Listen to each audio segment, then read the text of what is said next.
Hello বন্ধুরা, welcome back to my live video.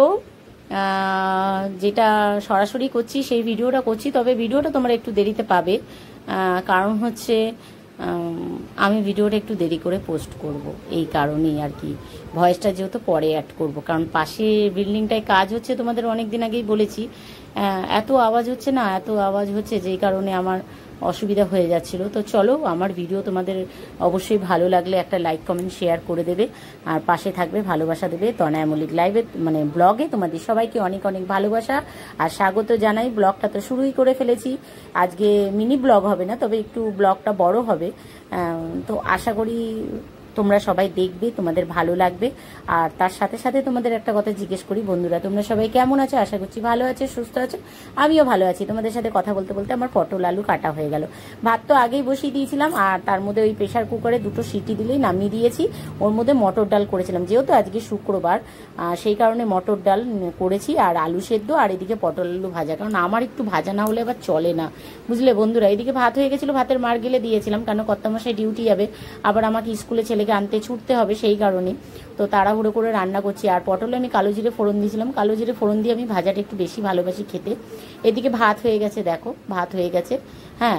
আর এই যে ডালও হয়ে গেছে, আলু সেদ্ধ মাখা হয়ে গেছে, ডালে ফোড়ন দিয়েছিলাম, ডালও হয়ে গেছে, আর এই যে পটল আলু ভাজা হয়ে গেছে।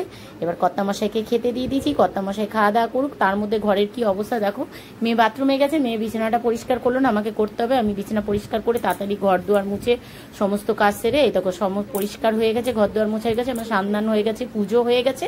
এবার আমি যাব ছেলেকে স্কুলে আনতে, কারণ কত তাড়াহুড়ো করে বলো তো, সকাল থেকে এই কাজগুলো করতে হয়। উফ, হাঁপিয়ে যাই, জাস্ট হাঁপিয়ে যাই। কি বলবো বন্ধুরা, তোমাদের বোঝাতে পারবো না।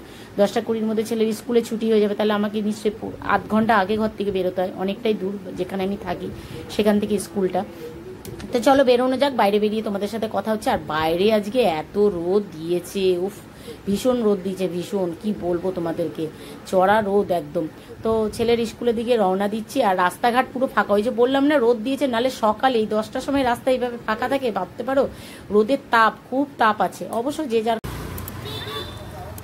হাই করে দাও, হাই জিজ্ঞেস করো সবাই কেমন আছো, দেখতে পাচ্ছি। কেন তুমি জিজ্ঞেস করো, উত্তর দাও। কথা বলবে না, কথা বলতে লজ্জা লাগে। বল, জিজ্ঞেস কর সবাই কেমন আছে। আজকে গণধোলাই করবে না পিঠে, তাই তাই কথা বলছি না। করেছে না না ব্লগটাকে। ছেলেকে স্কুল থেকে নিয়ে এসছি, বুঝেছো। ছেলে হাত পা মুখ ধুয়ে এবার বলছে শরবত খাবে। তা আমি বললাম বাবা একটু তুমি নিজেই শরবতটা বানাও, আমি একটু ফ্যানের তলায় বসি। কি বানাচ্ছো বাবা? নুন চিনির শরবত, নুন চিনির শরবত বানাচ্ছে। স্কুল থেকে এসছে, নিজে নিজেই বানিয়ে খাবে নুন চিনির শরবত। আবারে ও পাকা বুড়ো আমার একটা।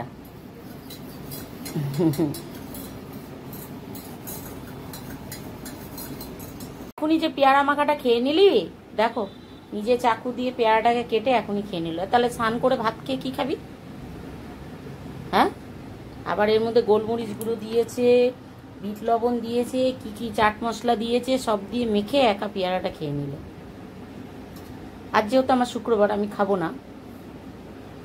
খাওয়ার জিনিস কে বাদ রাখে নাকি রে বাবান? আবার বলছে দেখো, হ্যাঁ টাকা একটু টাকা, খাওয়ার জিনিস খেয়ে নিতে হয়, না তো পরে আর পাওয়া যায় না। ওই দেখো, কথা দেখেছো, আমার ছেলে কথা জানে। শরবতও খেয়ে নিয়েছে, একটু পেয়ারাও খেয়ে নিল, এবার স্নান করতে চলে গেল। আর এদিকে আমি হচ্ছে, ও এখন বললো ভাত খাবে না, আর এদিকে ভাত ডাল ভাজা আর আলু সেদ্ধ নিয়ে আমি বসে পড়ছি, খাওয়া দাওয়া করছি। তো চলো টাটা বাই। ভিডিওটা পছন্দ হলে অবশ্যই লাইক কমেন্ট একটা শেয়ার। তো চলো টাটা।